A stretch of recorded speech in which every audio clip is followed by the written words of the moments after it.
السلام علیکم ورحمۃ اللہ وبرکاتہ۔ بسم اللہ الرحمن الرحیم، الحمد للہ والصلاة والسلام علی خیر خلق اللہ، اما بعد۔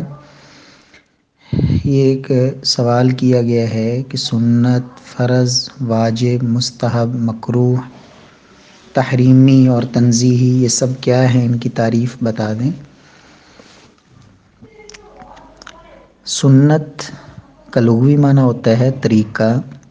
یہ اچھا ہو یا برا ہو تو لغت میں اس پر سنت کا اطلاق ہوتا ہے، جبکہ اصطلاح کے اندر سنت محدثین کے ہاں حدیث کے مترادف استعمال ہوتا ہے۔ یہ لفظ نبی صلی اللہ علیہ وسلم کا قول، فعل اور آپ کی تقریر اور آپ کی کوئی بھی صفت، تو ان پر محدثین کے ہاں سنت کا اطلاق ہوتا ہے، جبکہ فقہاء کے ہاں سنت اس چیز کو کہتے ہیں جو نبی صلی اللہ علیہ وسلم سے ثابت ہو، اگرچہ وہ واجب نہ ہو۔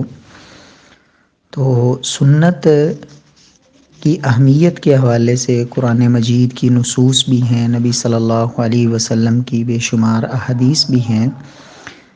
قرآن مجید میں اللہ تعالیٰ نے فرمایا ہے وَمَا آتَاكُمُ الرَّسُولُ فَخُذُوهُ وَمَا نَهَاكُمْ عَنْهُ فَانْتَهُوا۔ تو یہ آپ صلی اللہ علیہ وسلم کی اتباع، اطاعت کے متعلق جو آیات ہیں وہ ساری سنت کی اہمیت کے حوالے سے، اسی طرح سنت کی مخالفت سے روکا گیا ہے۔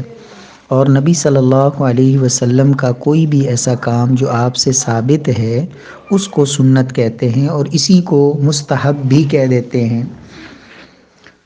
دوسرے نمبر پر ہے فرض۔ فرض، اس کی تعریف فقہاء یہ کرتے ہیں ما یثاب علی فعل و یعاقب علی ترک، کہ جس کے کرنے پر ثواب ہو اور جس کے چھوڑنے پر سزا اور وعید ہو، جیسا کہ نماز ہے۔ اسی طرح واجب ہے، تو فرض اور واجب ان میں کوئی فرق نہیں ہے۔ کچھ فقہاء اس میں فرق کرتے ہیں، اگرچہ یہ فرق درست نہیں ہے۔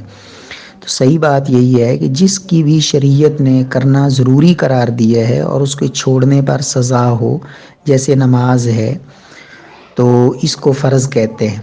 مستحب ما یثاب علی فعل ولا یعاقب علی ترک، یعنی ایسا کام جس کے کرنے کی شریعت نے رغبت دلائی ہے، ترغیب دی ہے، اور اس کے کرنے پر اللہ تعالیٰ اجر دیتے ہیں، اور اگر انسان سے وہ رہ جائے تو اس پر گناہ نہ ہو، جس طرح کے نمازوں کے ساتھ ادا کی جانے والی سنتیں ہیں، تو اس پر بھی ہم مستحب اور سنت دونوں کا اطلاق ہو جاتا ہے۔ نبی صلی اللہ علیہ وسلم نے فرمایا کہ جو دن اور رات میں 12 رکعتیں نفل ادا کرتا ہے نمازوں کے ساتھ یہ سنتیں، تو اللہ تعالیٰ اس کے لیے جنت میں گھر بنا دیتے ہیں، تو اس کو مستحب کہتے ہیں۔ لیکن اگر کوئی نہیں پڑھ پاتا تو اس پر گناہ نہیں۔ ہاں، یہ ایک الگ بات ہوتی ہے کہ اگر ایک بندہ نبی صلی اللہ علیہ وسلم کی سنت یا جو مستحب عمل ہے اس کو انسان حقیر جانتے ہوئے اور اس کے چھوڑنے پر مداومت کرے تو اس کا ایک حکم پھر تبدیل ہو جاتا ہے۔ مکروہ، اس کی بھی دو قسمیں عام طور پہ فقہاء کرتے ہیں، مکروہ تحریمی اور تنزیہی، اگرچہ یہ تقسیم بھی درست نہیں ہے۔